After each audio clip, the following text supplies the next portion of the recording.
Quran Rum.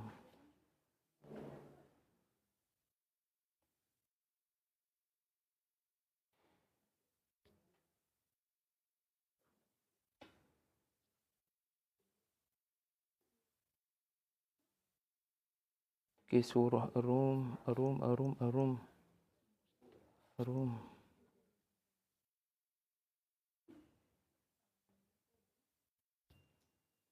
Assalamualaikum warahmatullahi wabarakatuh. Alhamdulillahirabbil alamin. Wassalatu wassalamu ala Rasulillah wa ala alihi wa sahbihi wa barik wa sallim. Bismillahirrahmanirrahim. ومن آياته أن خلق لكم من أنفسكم أزواجا لتسكنوا إليها وجعل بينكم مودة ورحمة إن في ذلك لآيات لقوم يتفكرون. Dan di antara tanda-tanda kekuasaan Allah adalah Dia menciptakan khusus kepada kalian daripada diri kalian sendiri pasangan agar kalian berusaha untuk beroleh ketenangan daripadanya, dan Dia yakni Allah telah menjadikan apabila kalian bersama mawaddah dan juga rahmah. Sesungguhnya pada demikian itu adanya tanda-tanda kekuasaan Allah bagi kaum yang berfikir. Wassalatu wassalamu ala Rasulillah wa ala alihi wa sahbihi wa barik wa sallim. Terima kasih Ustaz Sahil, Ustaz Suhail. Terima kasih kepada semua yang dapat melapangkan masa dari BSKL. Syukur pada Allah kerana memilih kita untuk berada di dalam majlis ilmu, majlis Al-Quran pada tengah hari ini. Pada tengah hari ini kita bukan nak bincang tentang ayat kahwin. Nampak macam nak bincang tentang ayat kahwin. Tetapi sebenarnya yang kita nak bincangkan adalah mengapa agaknya ayat seperti ini, yakni ayat perkahwinan ini, turun kepada Nabi sallallahu alaihi wasallam di Mekah.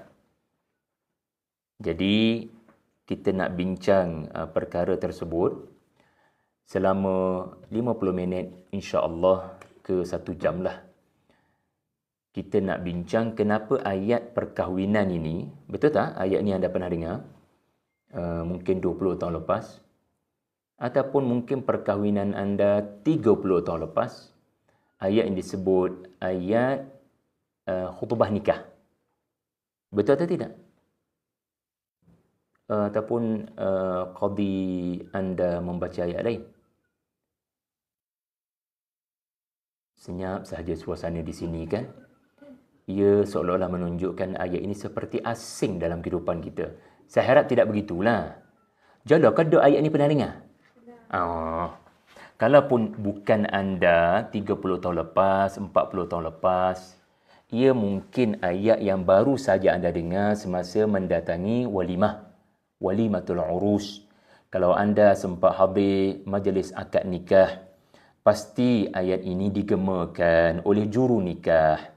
Iaitulah ayat tentang sakinah, mawaddah dan rahmah. Tapi isu yang kita nak bincang, ataupun sebahagian daripada apa yang kita nak bincang adalah mengapa agaknya ayat ini dalam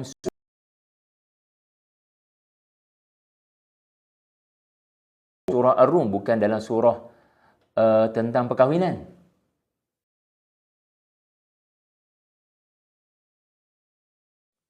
Ayat ni bukan duduk dalam surah tentang hukum hakam kahwin. Ini pun menarik. Biasanya kita ni kalau nak buat kajian akademik lah, contohnya tentang perkahwinan, mesti kita akan buat tesis yang 200 halaman tu, master, dalam topiknya pasal kahwin. Pasal rumah tangga contohnya. Mesti ayat ni patut letak dalam topik besarnya rumah tangga. Betul? Dan dalam topik besar rumah tangga akan ada ayat kahwin, ayat cerai, ayat menyusu, dan segala ayat yang bersangkut paut dengan mak dan ayah ataupun suami dan isteri. Setuju? Tetapi Al-Quran sangat ajaib. Ia disusun dengan sangat pelik. Ia menunjukkan susunannya bukan datang daripada makhluk. Ia datang daripada Tuhan yang Maha Bijaksana.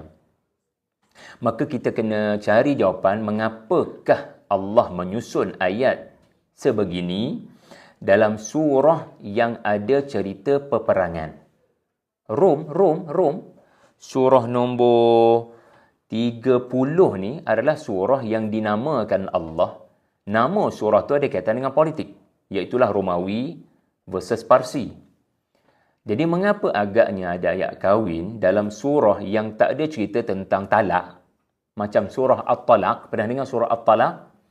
Ayat ni tak duduk dalam surah At-Talaq, padahal ayat pasal kahwin. Surah ni bukan tentang nikah kahwin. Kenapa ayat ni tak masuk dalam surah seperti An-Nisa?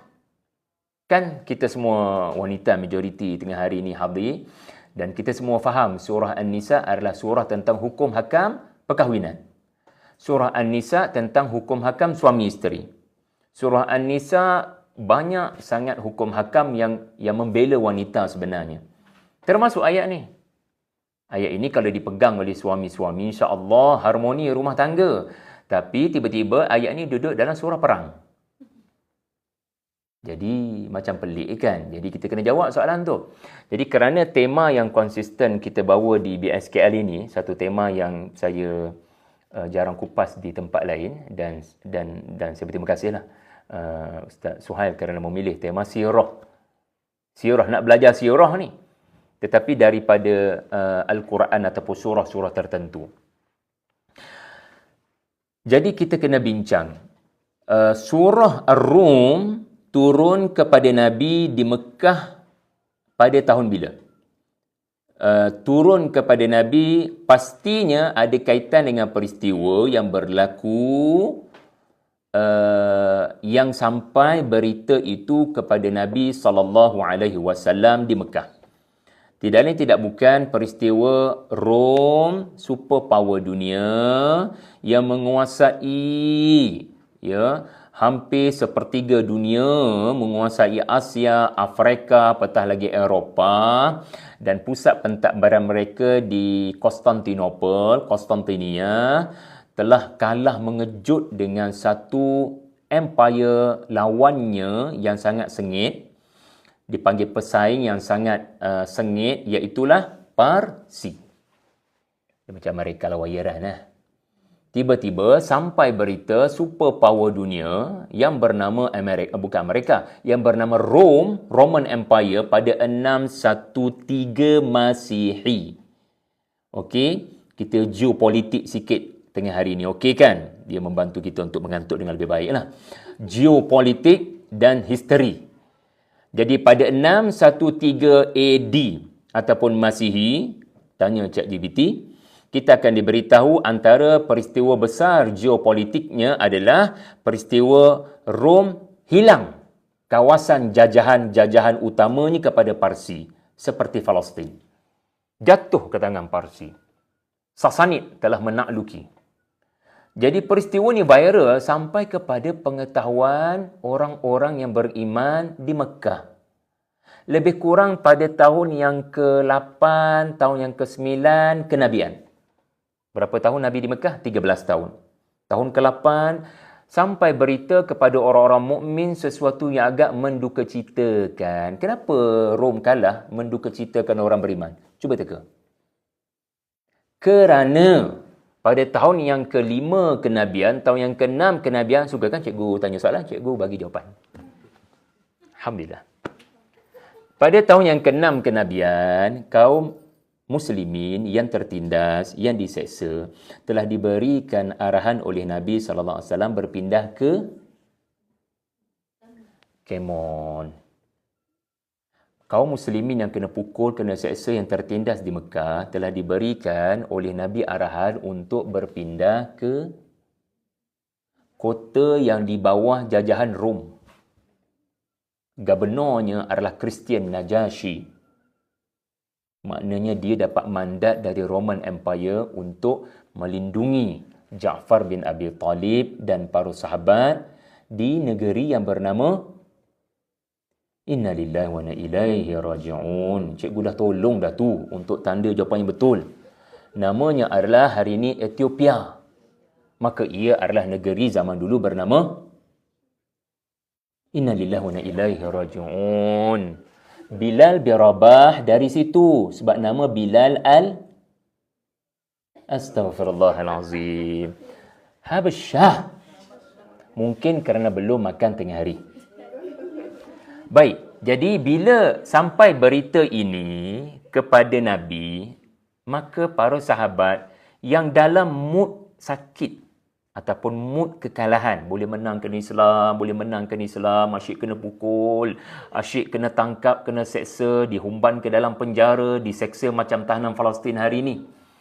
Ia adalah satu tahun yang sangat mencabar. Belum tahun duka cita, tetapi tahun yang sangat mencabar, lebih kurang tahun yang ke-8 kenabian. Maka menambah kedukaan Nabi SAW adalah orang yang lindungi kita di Habsyah, dia punya HQ kena sarang.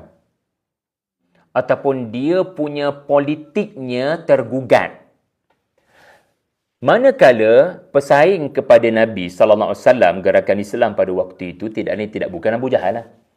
Abu Jahal menggunakan berita yang sampai ke Mekah ini sebagai bahan. Bahan untuk Abu Jahal buat live di TikTok, memberitahu padan muka kepada orang-orang Islam. Set demo kalah. Puak demo kalah. Puak kita menang. Nak katanya Quraisy yang menyembah berhala sangat berkawan rapat dengan penyembah api. Majusi. Manakala orang-orang Kristian Najasyi, orang-orang di Rom sangat rapat hubungan dengan orang Islam. Dan kekalahan ini mengejutkan. Tetapi apa yang mengejutkan lagi bukan berita kekalahan Rom, superpower dunia. Yang mengejutkan Quraisy adalah turunnya surah Ar-Rum. Memang mengejutkan permulaan surah Ar-Rum. Kerana apabila surah ini turun kepada Nabi SAW pada tahun ke-berapa tadi? Nabi menerima berita ini, lebih kurang tahun yang ke-8. Al-Quran yang datang daripada Tuhan, lalu Nabi SAW bacakan firman Allah. Dalam Al-Quran, Allah menyebut kekalahan Rom ini adalah kekalahan sementara. Fi bid'i sinin, selepas beberapa tahun, selepas 5 tahun, selepas 7 tahun, atau 10 tahun, bid'a sinin, beberapa tahun. Antara 3 hingga 10 tahun. Dan selepas 7 tahun, secara precise 7 tahun. 8, 9, 10, 11, 12, 13 tahun yang pertama hijrah. Telah sampai berita kepada Nabi di Madinah, bukan lagi di Mekah. Tahun 1 hijrah ataupun menjelang 2 hijrah. Rom telah menang semula. Sedangkan pada tahun ke-8 kenabian, ini yang penting, telah turun Al-Quran memberitahu pada tahun ke-8 kenabian di Mekah, ketika Rom baru saja kalah dan Abu Jahal jadikan modal ini untuk menyerang gerakan Islam di bawah Nabi SAW, di mana Al-Quran memberitahu Rom akan menang balik. Tahun ke-8 kenabian. Tahun ke-8 kenabian. Wahum min ba'di ghalabihim sayaghlibun. Dan mereka selepas kekalahan itu akan menang semula. So, poin penting adalah kekalahan Romawi rupa-rupanya sementara sahaja. Siapa boleh meramalkan sesuatu peristiwa politik yang berlaku bukan hanya secara tarikhnya hampir tepat, tetapi pada ketika mood ketika itu sangat tidak boleh meraihkan ramalan berkenaan. Semua orang tengah bercakap tentang kemenangan Romawi. Tiba-tiba Al-Quran melawan arus mengatakan Parsia akan kalah. Tunggu masa je. Ini berita yang memberikan kegembiraan kepada para sahabat. Berita apa ni? Berita surah Ar-Rum. Oh, mereka akan menang balik. InsyaAllah. Dan Al-Quran meneruskan lagi ceritanya dengan berkata, bila Romawi menang, وَيَوْمَ إِذٍ يَفْرَحُ الْمُؤْمِنُونَ, giliran orang beriman pula menang. Bila Rom menang balik dan terbukti ramalan Al-Quran benar. Ternyata Al-Quran bukan mengemukakan ramalan. Al-Quran bila bercakap tentang masa depan, Rom akan menang balik, sebenarnya itu bukan ramalan. Itu memang fakta dalam pengetahuan Tuhan. Saya ulang, bila Al-Quran memberitahu semacam ramalan tentang apa akan berlaku di masa depan, itu bukan ramalan. Sebab ramalan bagi kita boleh jadi berlaku, boleh jadi tak berlaku. Heboh bulan lepas, Profesor Jiang lah meramalkan Amerika akan kalah dengan Iran. Rupa-rupanya bukan profesor pun. Cumanya meramal ni kerja penganalisis politik. Tetapi tak sedikit ramalan yang meleset, tak menepati kenyataan. Tetapi Al-Quran bukan membuat ramalan. Al-Quran mengemukakan fakta dari masa depan. Sebab Allah dia cipta masa. Allah dia cipta masa. Maka masa ni makhluk Allah. Bila nama makhluk Allah, dia tunduk semua kepada perintah Tuhan dia. Nama saya masa depan. Tuhan, engkau mencipta saya. Mahu laporan apa daripada saya? Saya akan beritahu kamu, ya Allah. Jadi, tema penting surah Ar-Rum. Okey, ini penting. Sebab saya akan kaitkan dengan ayat ni. Ya. Berdasarkan cerita kekalahan sementara Rom dan mereka menang semula, mereka belajar daripada kekalahan. So, tema penting surah Ar-Rum berdasarkan cerita Ar-Rum.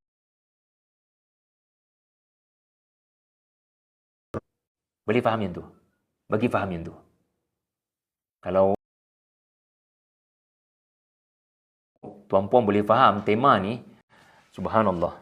Tuan-tuan sedang memahami benda paling besar yang ada dalam surah yang mengandungi 60 ayat.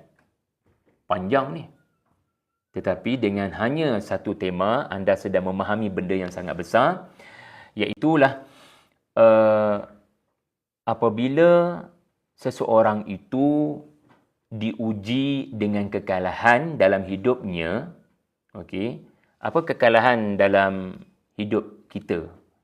Ia mungkin masalah kewangan, tekanan ekonomi. Itu mungkin episod dalam diary kita akan tulis kekalahan. Sebab kekalahan ni dia akan menyebabkan mood kita apa? Siapa tak down bila JDT kalah dengan Al-Ahli? Pasukan juara Champions League Elite. Ya. Sorry lah, saya salah audience. Yang penting, siapa tak rasa sedih apabila minyak naik kan? Jadi 50% BDR untuk menjimatkan kos pengangkutan kan. Saya, tuan-tuan semua diuji sekarang ni. Berjimat cermat lebih daripada sebelumnya. Macam COVID, ya, kita tak pernah mengalami situasi payah betul nak senyum dengan orang lain. Ya. Ini adalah episod dalam hidup. Ya. Ia bukan hanya cerita Rom yang berlaku kekalahan. Ia adalah cerita manusia. So, beri perhatian. Surah ni walaupun namanya Ar-Rum, siapa bagi nama surah? Allah yang bagi nama surah. Dan tips penting untuk tahu surah tu tentang apa, cari ayat yang mention nama surah tu. Cari ayat yang mention nama surah tu. Dan bila anda study, nama surah ni duduk pada ayat nombor 2. Alif Lam Mim. Ghulibatir Rum. Alif Lam Mim. Rom telah dikalahkan. Maknanya, Rom terkejut dengan kekalahan. Allah tak sebut Parsi. Ini menarik. Allah tak mention Parsi yang mengalahkan Rom. Yang Allah mention Rom dikalahkan. Ada beza tau. Kalau ayat berbunyi Parsi mengalahkan Rom atau Romawi dikalahkan Parsi. Ghulibatir Rumu al-Farsa. Tapi Quran sangat halus. Gaya penyampaian, kita kena berfikir sejenak. Allah tidak sibukkan dengan siapa yang mengalahkan Rom. Yang penting bagi Rom, rekod bersih mereka tercalar. rekod mereka menang di stadium sendiri dan di stadium lawan tidak pernah tercala, tiba-tiba tercala. Orang tak bincang siapa yang mengalahkan. Orang bincang, macam mana boleh kalah? Orang tak tanya siapa. Orang katanya, bagaimana mereka boleh kalah? Apa yang berlaku sebenarnya? Dan salah satu yang akan dibincangkan siapalah. Tapi siapa tidak penting. Yang lebih penting adalah track record cemerlang tu tercala. Jadi, bila tengok ayat 2, maka dari ayat 2 ni kita kembangkan sebagai tema surah, iaitulah kekalahan Rom adalah ketentuan yang bersifat keburukan bagi mereka, tetapi datang ayat 3 menyebut ia hanya sementara. Maka apa sebab kita nak bincang ayat tentang perkahwinan? Macam tak ada kena-mengena apa dengan peristiwa politik yang membabitkan kalahnya sebuah empire. Saya sebutkan tadi, tuan-puan, ini bukan cerita sejarah. Surah Ar-Rum bukan berita. Surah Ar-Rum bukan surat khabar. Anda pernah tengok satu peristiwa di kaca TV, berita tentang Palestin, berita tentang negara luar, bahkan berita di Malaysia. Anda tengok berita jam 8. Anda tengok berita, tapi bayangkan anda mute. Apa anda dapat? Jadi, ada nama pemberita, ada nama hos penganalisis. Minggu lepas saya berpodcast dengan Tuan Ahmad Fitri Yahya. Beliau ada lama pengalaman sebagai penganalisis, sebagai hos. Hos ni dia main peranan apa? Macam tukang ulas perlawanan bola sepak lah.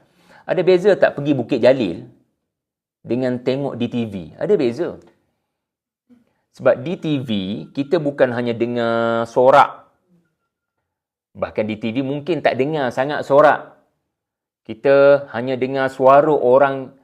Kita kalau di Bukit Jalil, kita hanya dengar suara orang di padang bola. Tetapi beza di TV ni, dia ada analisis. Dia menampakkan kepada isteri kita khususnya, apa yang tersirat di sebalik pemain tu.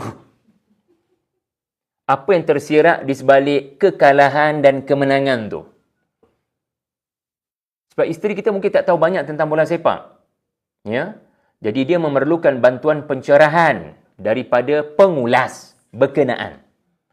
Al-Quran, apabila diturunkan, ia seperti pengulas kepada perlawanan yang sedang terjadi antara pasukan Rom dengan Parsi. Tetapi apa yang mengejutkan adalah Al-Quran bukan hanya mengulas peristiwa tu. Siap dibawa peristiwa yang tak ada kena-mengena dengan politik, iaitulah rumah tangga kamu, ni ada kaitan.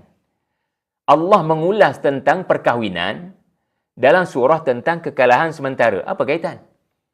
Soalan ni memang susah nak cari jawapan. Tapi jangan putus asa, sebab sentiasa ada jawapan kepada orang yang berfikir. Kalau surah ini tentang kekalahan itu sementara dan akan menang semula kerana mereka belajar daripada kekalahan. Anda tahu, orang yang menang sebenarnya adalah bukan orang yang menang pingat emas. Orang yang menang dan juara sebenarnya bukan yang hanya dapat straight A's SPM yang lepas. Orang yang menang sebenarnya adalah orang yang sentiasa belajar. Ada perkataan penting pada ayat ini yang anda akan nampak, yatafakkarun. Adakah anda perasan ada perkataan yatafakkarun? Sebut ramai-ramai, yatafakkarun. Yatafakkarun ini artinya orang yang berfikir. Dan di antara perkara yang boleh menyebabkan seseorang itu berfikir adalah apa agaknya pelajaran yang boleh saya perolehi daripada kekalahan ini. Contoh ya, episod kekalahan dalam sirah Nabi SAW adalah Perang Uhud.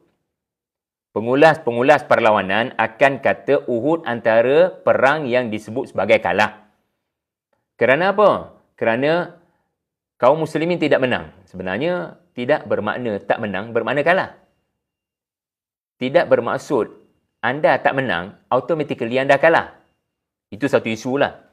Kerana tidak menang boleh bermaksud seri, betul tak? Tetapi kebanyakan orang melihat perang Uhud sebagai kalah. Sedangkan sebenarnya kita boleh katakan ia seri. Kita tak boleh cepat mengatakan kalah. Sebab dalam perang, zaman dulu, bila sebut kalah, dia ada beberapa syarat-syarat yang mesti dipenuhi. Baru boleh kata kalah. Contoh, dikatakan kalah apabila pemimpin perang itu mati. Sebagaimana Abu Jahal. Tetapi di pihak Islam, Rasulullah tidak terbunuh. Maksud kalah dalam medan perang juga adalah apabila yang satu lagi, dia punya daerah, dia punya negara berjaya ditakluki. Tapi perang Uhud, orang kafir tak berjaya menakluki Madinah, betul? So, kod celah mana kita nak kata kaum muslimin kalah? Jadi berhati-hati dengan istilah kalah. Tetapi, apa yang penting lepas perang Uhud, Allah menurunkan satu surah yang memberitahu kamu tak kalah sebenarnya. Wala tahinu wala tahzanu wa antumul a'laun in kuntum mu'minin. Selagi kamu belajar, kamu kekal beriman dan kamu belajar daripada kekalahan, kamu bangkit semula, kamu menang. Allah membetulkan cara kita memahami kemenangan dan kekalahan. Jadi yatafakkarun bermaksud orang yang belajar apakah faktor-faktor kekalahan, lalu kita sekarang cegah dan elakkan dan kita bangkit semula. Dan dalam perang Ahzab tahun ke-5 Hijrah, 2-3 tahun selepas perang Uhud, kaum muslimin menang selepas mereka mengalami kekalahan. Jadi kalah menang ini adalah ketentuan Allah. Saya dan anda kena buat apa? Sama ada kalah atau menang. Belajar. Kalau kita menang, belajar daripada faktor-faktor kejayaan. Kalau kita diuji bisnes dengan kekalahan, kita belajar apa faktor jadi macam ni. Buat postmortem. Elok-elok. Kita boleh menyalahkan, tetapi menyalahkan tak selesai masalah. Nah, bila kita ambil sikap untuk belajar, kat sinilah ada sesuatu yang hilang dalam rumah tangga. Di situlah duduknya ayat ini. Allah berbicara bukan tentang perkahwinan. Allah berbicara tentang mengukuhkan perkahwinan. Ya khatib ataupun juru nikah baca ayat ini sebagai khutbah nikah. Sebenarnya, suami mesti terus berpegang teguh dengan ayat ini sepanjang melayari bahtera perkahwinan. Oleh itu, dalam masa yang berbaki ini, saya nak ulas 3 istilah penting. Pertama, sakinah, sebut ramai-ramai. Yang kedua, mawaddah. Yang ketiga, rahmah. Samara. Sakinah, mawaddah, rahmah. Apakah maksud 3 perkara ini sehingga ia dilihat sebagai secret recipe untuk makan tengah hari? Ia adalah resepi rahsia untuk mengukuhkan rumah tangga kita. Untuk rembayungkan rumah tangga kita supaya ia menjadi contoh yang didatangi oleh ramai orang. Orang mengambil rumah tangga kita sebagai inspirasi. Tak naklah, ada pula rumah tangga jadi inspirasi orang. Kita nak baik rumah tangga untuk kita je. Orang lain tu nak ambil inspirasi ke tak nak ambil, itu bukan cerita kita kan. Jadi penting untuk kita tahu perkataan ini. A'udzubillahi minasyaitonirrajim. Wa min ayatihi an khalaqa lakum min anfusikum azwajan. Sila beri perhatian terlebih dahulu kepada kalimah. Okey, wa min ayatihi, saya pergi kepada lakum. Beri perhatian kepada perkataan lakum. Wa min ayati an khalaqa lakum. Antara tanda-tanda kekuasaan Allah adalah dia menciptakan untuk kamu. Dalam bahasa Arab ataupun dalam bahasa Melayu lah, di antara tanda-tanda kekuasaan Allah adalah dia menjadikan pasangan kepada kamu. Ayat yang kedua, menjadikan kepada kamu pasangan. Ada beza? Saya ulang. Saya bagi contoh. Saya ada buku untuk kamu. Satu lagi ayat, untuk kamu. Buku saya. Ada beza tak? Kalau saya ada buku untuk anda, artinya anda tidak istimewa sangat. Ya, biasa-biasa je. Macam biasalah, takkan tulis buku untuk jin. Jadi, anda manusia kan? Maka bacalah buku saya. Tetapi bila saya kata, untuk BSKL, untuk anda, satu buku. Jadi menunjukkan karya ini dihasilkan selepas saya mengkaji anda. Saya study anda. Jadi subhanallah, cara Allah menyusun ayat ataupun kalimah itu mesti diberi perhatian kerana ada unsur balaghah ataupun dalam bahasa hari ini psikologi. Artinya, siapa pasangan kamu adalah perancangan teliti daripada Tuhan. Kalau kita mudah membenci, mudah marah kepada pasangan, maknanya rumah tangga itu hanya marah-marah dan benci-benci sahaja, mungkin ada sesuatu yang berlaku antara kita dengan Tuhan. Sama ada di pihak suami atau di pihak isteri. Dan sebenarnya kedua-dua belah pihak. Sepatutnya dia tidak boleh hanya marah-marah je. Dia tidak hanya boleh membenci je. Dia mesti ada situasi membaiki keadaan. Memulihkan suasana. Kena ada salah satu pihak dan sebenarnya kedua-dua belah pihak inisiatif untuk gencatan senjata. Saya guna bahasa surah Ar-Rum. Ceasefire. Iran dan mereka ceasefire. Okey. Tetapi kalau masing-masing ego, sombong, empire saya kena menang, empire awak kena kalah, maka itulah suasana yang boleh berlaku lawan kepada sakinah yang kita akan bincang. Iaitulah suasana sentiasa nak mencetuskan perang dunia ketiga. Sama ada di dapur ataupun di bilik. Jadi, betulkan nawaitu kita berkahwin ataupun dalam suasana tuan-puan, membetulkan nawaitu kita mempertahankan perkahwinan.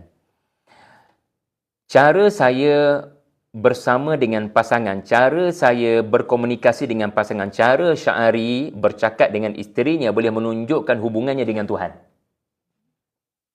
Maksudnya adalah Allah Subhanahu Wa Taala telah menjadikan isteri saya sejak daripada ketetapannya di Lauh Mahfuz sebagai perancangan teliti untuk saya punya kelemahan. Azwaj yang bermaksud melengkapkan kelemahan. Jadi apa-apa berlaku, saya kena keep back in your mind. Dia hadir untuk melengkapkan kelemahan kamu. Kalau kamu sentiasa hidup dengan perasaan tak suka, awak tak ada kebaikan langsung. Are you talking about my plan to you? Seolah-olah Tuhan nak kata kepada kita, awak tengah marah kepada apa sebenarnya? Ya, telah berlaku sesuatu yang menyebabkan awak benci dia. Tetapi adakah dia tercipta untuk kamu benci dia? Adakah hidupnya 30 tahun dengan kamu, semuanya buruk belaka? Atau telah berlaku satu peristiwa sedikit sahaja yang kamu judge seluruh 30 tahun. Jaga lidahmu daripada terlalu cepat membuat kesimpulan. Sebab tu dalam surah An-Nisa, fa in karihtumuhunna, kalau kamu membenci isteri kamu, fa'asa an takrahu syai'an wa yaj'alallahu fihinna khairan katsira. Boleh jadi Allah menjadikan pada isteri kamu itu kebaikan yang banyak yang kamu lupa. Aku hadiahkan dia, isteri, kepada kamu, suami. Aku hadiahkan suami itu kepada kamu. Bukan hadiah. Aku rancang dia untuk bersatu dengan kamu kerana kamu akan terus lemah tanpa makhluk yang bernama perempuan. Kamu perempuan akan lemah tanpa makhluk yang bernama lelaki. Maka azwaj bukan hanya pasangan tetapi melengkapkan kelemahan. Kalau melayari rumah tangga tak ada prinsip yatafakkarun, apa benda kita boleh belajar daripada konflik ni? Apa benda kita boleh belajar daripada pergaduhan ni? Apa benda kita boleh belajar? Kalau kita ada mindset ni, komunikasi akan berlaku. Bang, boleh bincang tak? Yang boleh tak kita bincang? Kalau masing-masing, seorang menghadap timur, seorang menghadap barat, seorang matahari terbit, seorang matahari terbenam, tak boleh. Jadi, apa yang berlaku ni, benda dah berlaku. Namanya kekalahan. Tetapi Rom kan bangkit balik. Jadi, Rom memilih untuk bangkit semula. Dan saya sebutkan tadi, bukan hanya Rom menang, isu surah ni. Isu surah ni pada ayat 4 adalah orang beriman menang.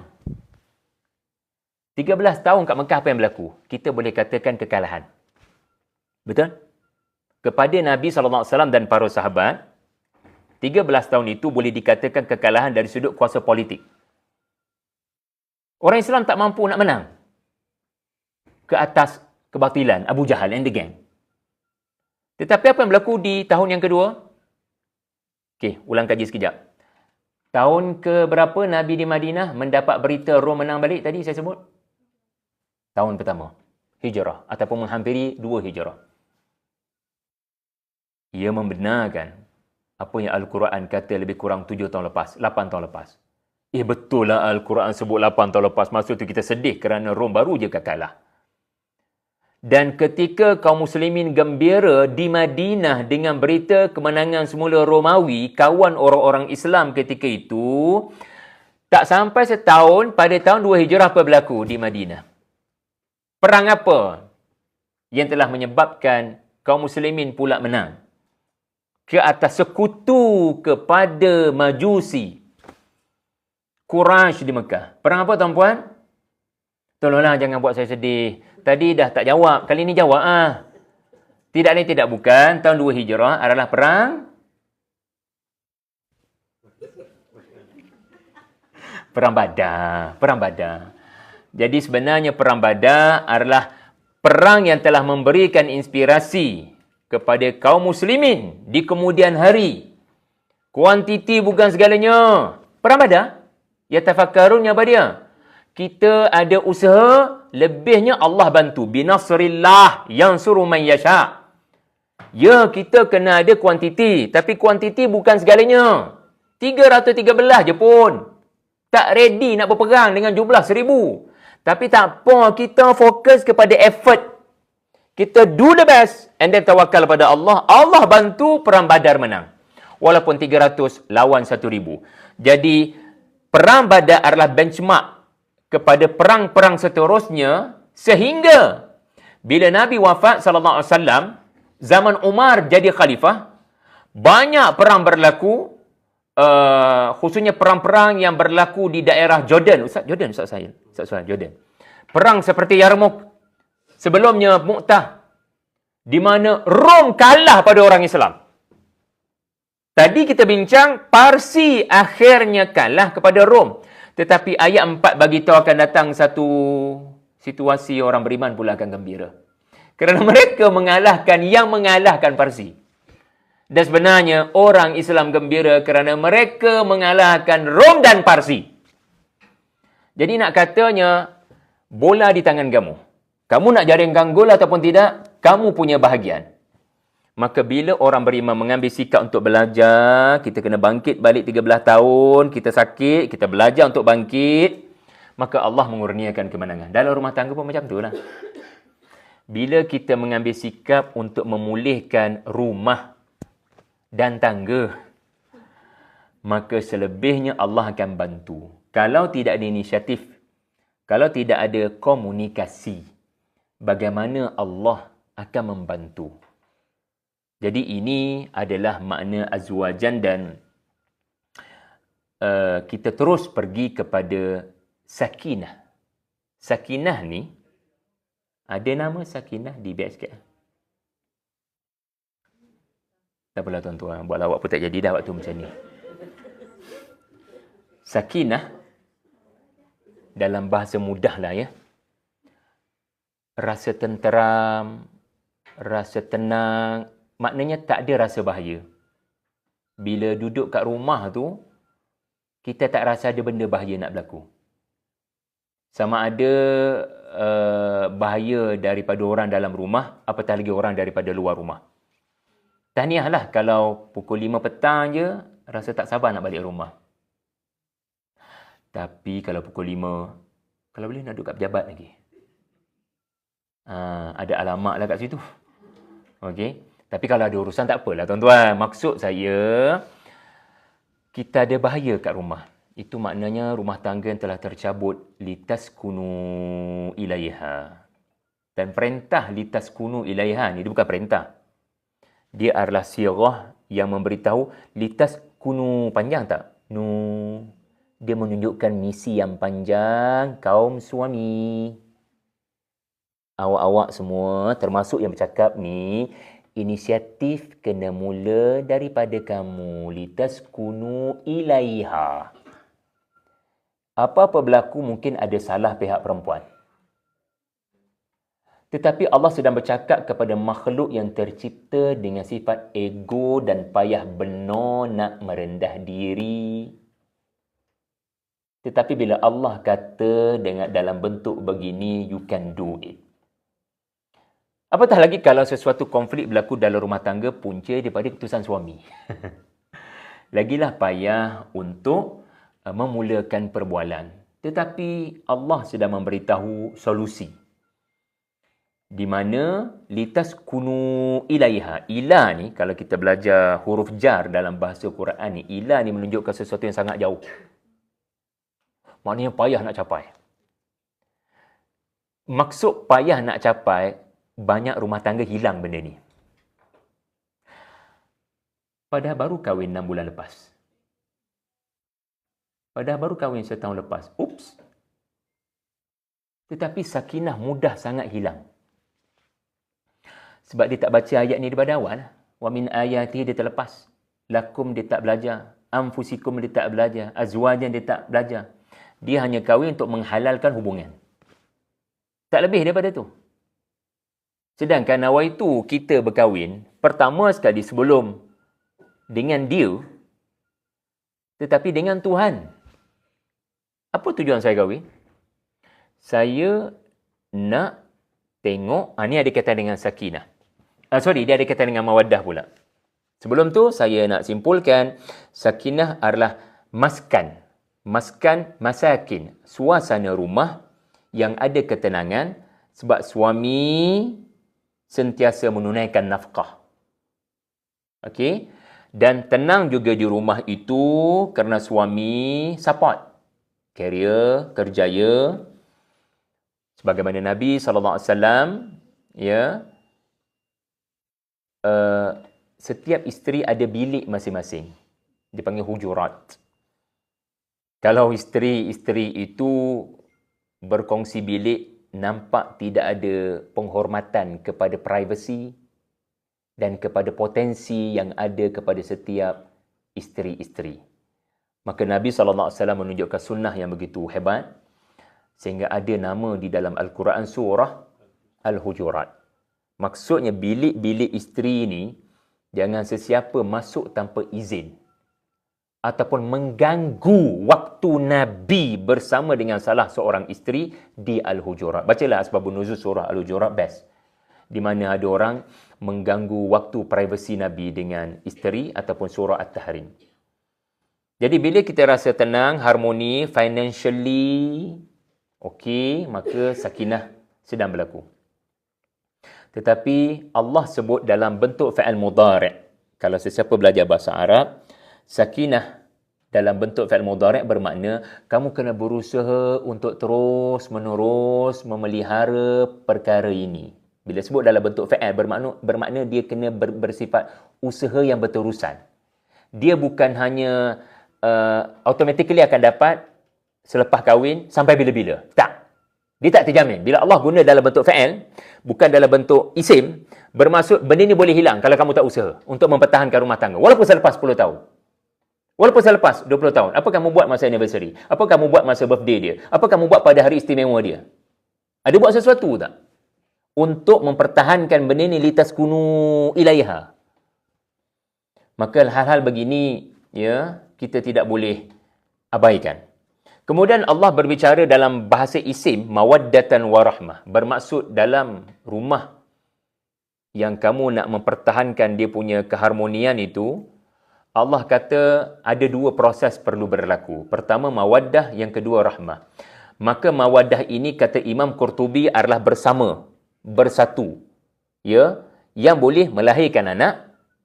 Kerana bila dapat anak itulah anda sebagai suami, apatah lagi ibu yang mengandung, akan dapat melihat tanda-tanda kebesaran Allah kepada apa yang terjadi di alam rahim. Wa min ayatihi. Kita lebih kenal Allah sebagai pencipta kita dulu 44 tahun yang lepas. Allah pencipta isteri saya 40 tahun lepas dengan apa yang berlaku di dalam perut selama 9 bulan, trimester 1, 2, 3, zygote, embrio, fetus, janin, embryologi semua berlaku kat sini. Kalau kita benar-benar faham apa yang sedang berlaku, maka kita akan lebih dekat dengan Allah sepanjang isteri mengandung. Mawaddah adalah menjalin hubungan ataupun bersama. Dia lebih daripada komunikasi. Kalau sakinah, dia lebih kepada komunikasi, dipanggil psycho-safety, keselamatan psikologi. Cik abang selalu berkomunikasi, ya, isteri pun selalu memulakan perbualan, kemesraan berlaku, tetapi bila datang kepada mawaddah, ia adalah unsur sentuhan dan kebersamaan. Tetapi rumah tangga yang ada mawaddah belum tentu ada rahmah. Artinya bersama, ya, menjalinkan hubungan yang menunaikan keperluan syahwah. Ini mawaddah. Dia adalah physical need, namanya syahwah. Tetapi rahmah ni apa? Rahmah ni adalah saya belas kasihan kepada awak. Walaupun awak tak cakap, tapi saya faham. Dan faham saya kepada awak bukan faham simpati. Faham saya pada awak adalah faham empati. Beza tau, simpati ni adalah kesian dekat awak. Macam mana? Itu bukan empati. Empati adalah kesian kat awak. Jadi, abang cadang kita buat macam ni. Dia macam sifat mak. Macam Rasulullah SAW bila takut, ya, dipeluk Jibril dekat Gua Hira, balik-balik ke rumah, Khadijah ni dia ada sifat rahmah. Dia terus membawa baginda ke katil dan diberikan selimut untuk menenangkan Nabi SAW. Dia panggil dah faham dah, walaupun tak cakap. Rahmah ni artinya memberi tanpa diminta. Umpama mak yang pernah ada alam rahim ni, apa yang dia akan buat pada anak yang baru lahir? Dia akan buat apa saja demi anak tu. Walaupun anak tu tidak minta dan tak pandai berterima kasih, dia akan buat apa saja. Jadi, dalam rumah tangga tuan-puan sekalian, Allah akan uji dengan kekalahan ataupun dengan musibah. Namun mindset yang kita kena ada, ia hanyalah ujian daripada Allah yang kita boleh memilih untuk yatafakkarun. Artinya apa? Kita belajar, dan dengan kita belajar, kita akan boleh move on dan menjadikan kehidupan rumah tangga ini lebih baik daripada sebelumnya. Dengan asbab musibah tu, rumah tangga dan hubungan menjadi lebih baik daripada sebelumnya. Kalau tak ada musibah tu, mungkin jadi tawar hati, jadi bosan, ya, dalam rumah tangga. Ingat, boleh berlaku dalam rumah tangga mawaddah tanpa rahmah, seperti kisah Asia dengan Firaun, dan boleh berlaku rahmah tanpa mawaddah, seperti kisah Zulaikha. Mari saya huraikan sebelum kita tutup. Di dalam surah At-Tahrim, ayat yang kedua terakhir, Allah rakamkan doa Asia, di mana Asia berkata, "Ya Allah, bebaskanlah aku daripada Firaun dan amalan Firaun." Jadi para ulama bincang, kenapa dalam doa Asia ada doa najjini min Firaun wa amali. Kenapa Asia minta agar Allah bebaskan aku daripada batang tubuh Firaun dan baru amalan Firaun? Kenapa tidak Asia hanya berdoa, "Ya Allah, bebaskan aku daripada amalan Firaun yang mengaku Tuhan. Bebaskan aku daripada syirik Firaun. Bebaskan aku daripada kezaliman kerajaannya." Tetapi kenapa dia mention amalan Firaun benda lain? Firaun benda lain. Dia doa spesifik. Kerana ulama tafsir kata Firaun antara penyeksaannya kepada Asia sebelum physical torture adalah mental torture dan maaf ya, seksual punya torture. Awak hamba saya. Awak kena buat apa saja yang syahwat saya mahukan. Awak adalah hamba saya. Awak kena buat apa saja saya mohon. Awak tidak ada pilihan melainkan kena patuh sepenuhnya kepada saya. Dan selepas beroleh benda tu, dia kembali diseksa fizikalnya dan mentalnya.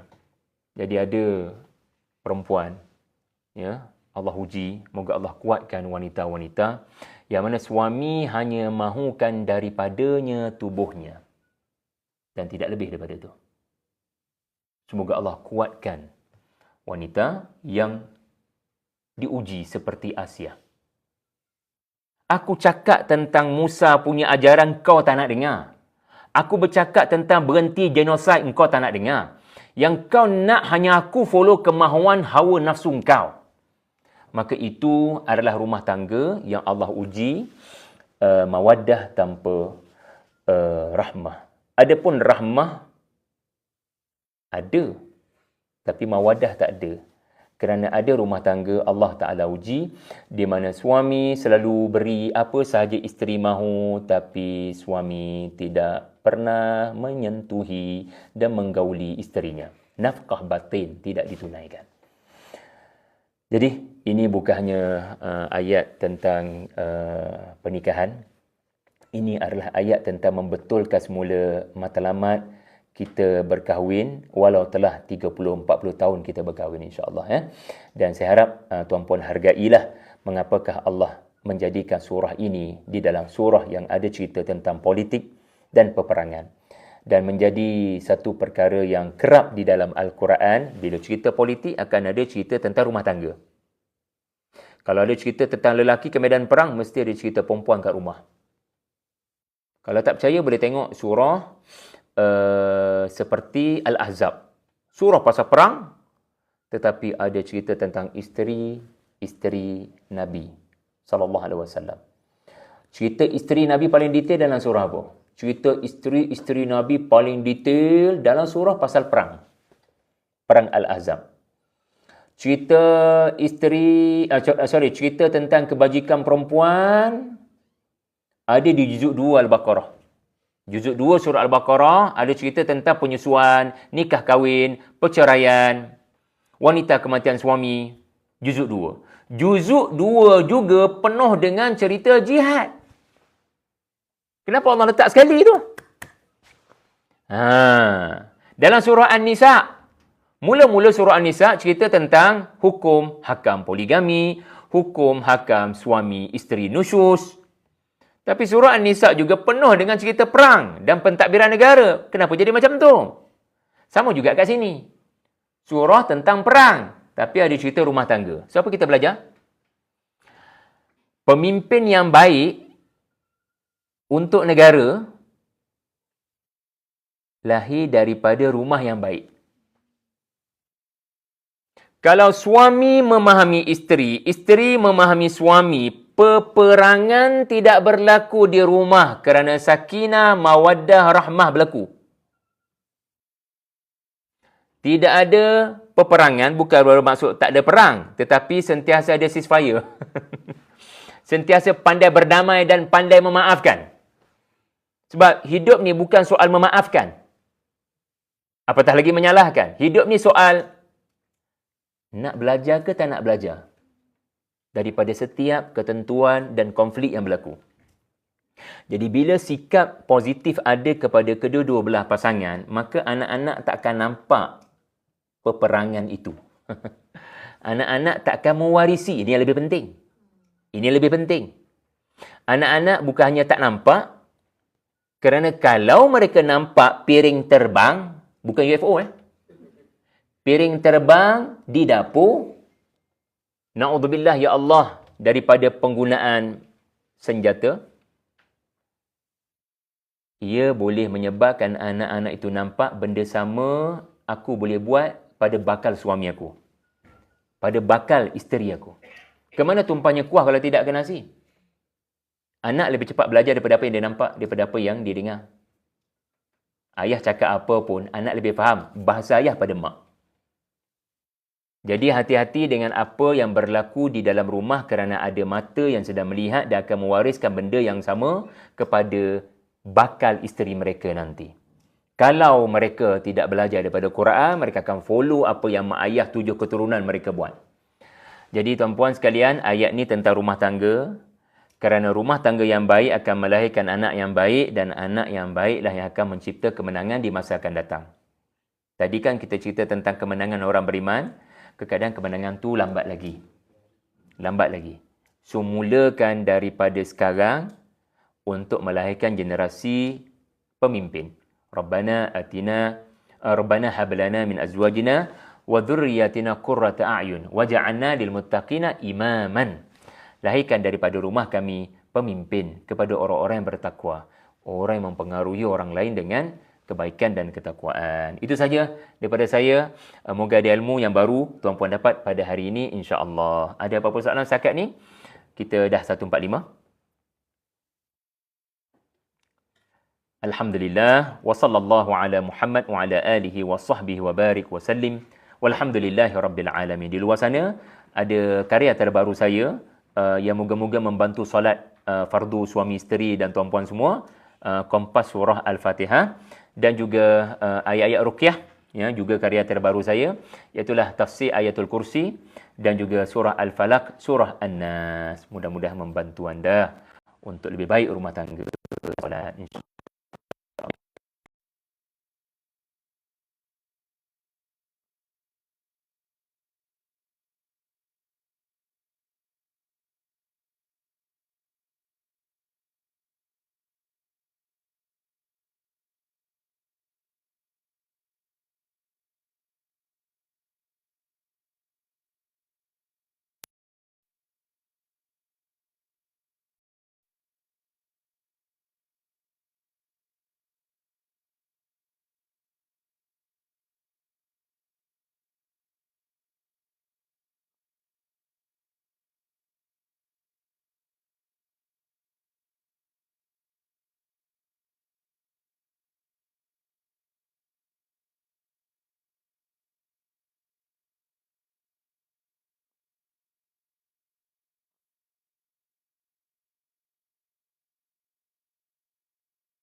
Berapa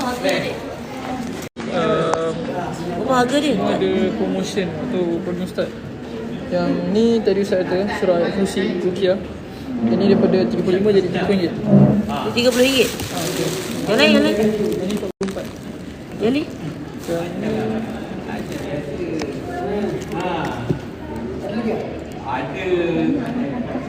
Yang ni 30. Ni pun 30. Yang ni 40. Semua dapat RM5 diskaun. Ini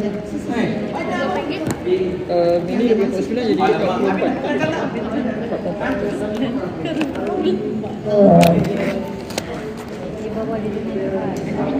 Boleh. Ni ayat kursi. Ayat kursi tu Fatihah. Ni 30 ya, Dek? Betul. 30 diskaun Ustaz bagi RM5. So you can meet.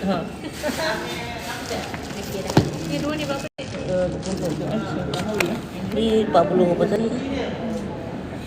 Ni surah Al-Fatihah. Betul Fatihah tadi.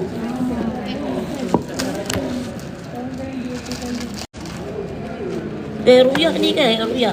Betul. Surah Al-Kursi dengan ni. Surah Ni Al-Fatihah. bagus. Tadi lah baru. Ya, mana bagus? Ni lah kan, kursi kan. Kursi ruqyah. Dengan yang rare. Kan macam biasa surah Ruqyah ni kan orang kata baca Al-Kursi dengan surah Al-Falaq dengan surah An-Nas. Tapi dalam buku ni Ustaz Split Syahid kan? lah macam mana surah tu boleh ni bagi protection. Sebab dia sebelum kita baca tu kan ada kefahaman baru dia betul jadi minum. So inilah yang ni dalam ni ada. Ini dengan tu. Ya, ini ayat kursi, yang ni surah Al-Falaq. Oh, jadi lain. Apalah berapa ringgit? Yang ni tadi Kena beli tiga-tiga lah. 40. Ha? Dua ni. Ha. Ni ru'yah ni dua. Ini ya Fatihah untuk baca Bismillah. Ni dua ni. Ha.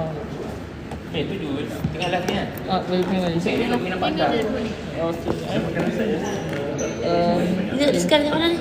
Scan dekat Sekarang mana ni? Ha? Ada diskaun kan? Boleh. Okay. Ini QR dia. Ha? Yep. Yang ni diskaun RM5, 30. Yang ni diskaun RM5 ke 40? Upload. Jadi 70. dan ini berapa? 30. Yang tu 70. Ha? 30 30 kan? 70 tu. Dah ada diskaun dah ni? Dah diskaun dah. Ada diskaun dah, okey. Sudah nama dia. Terima kasih perempuan. Jadi kalau receipt tak? Dah. Cepat dik. Boleh klik kan? Ni pula. Ni, saya punya. Okey. Isi. Ada, tak apalah saya beli ni je lah. Okey. Kalau lah boleh klik. Tak biasa lagi macam ni lah. Nak plastik. Ni. Dah plastik lah katanya. Okey. Tak payahlah plastik. Tak apa, kata kotor kena makanan. Okey. Okey, okey. Kita beli. Ustaz, dah cakap ke HR kita boleh jadi awal. Itulah tak jumpa yang saya katakan. Okey lah. Kalau tadi okey buat. Dok tiap hari dia buat knowledge center kalau kita ada ni. Okey lah kita Ustaz. Jadi apa tu all kita pun belajar bukan benda yang melibatkan bangsa-bangsa. Boleh? Okey. Dah. Oh ni Ni juzuk 30 kan? Ada 30 tu. Ini Spesifik. Ini surah Al-Falaq. Mana yang mana? Syafran ni surah Al-Kursi.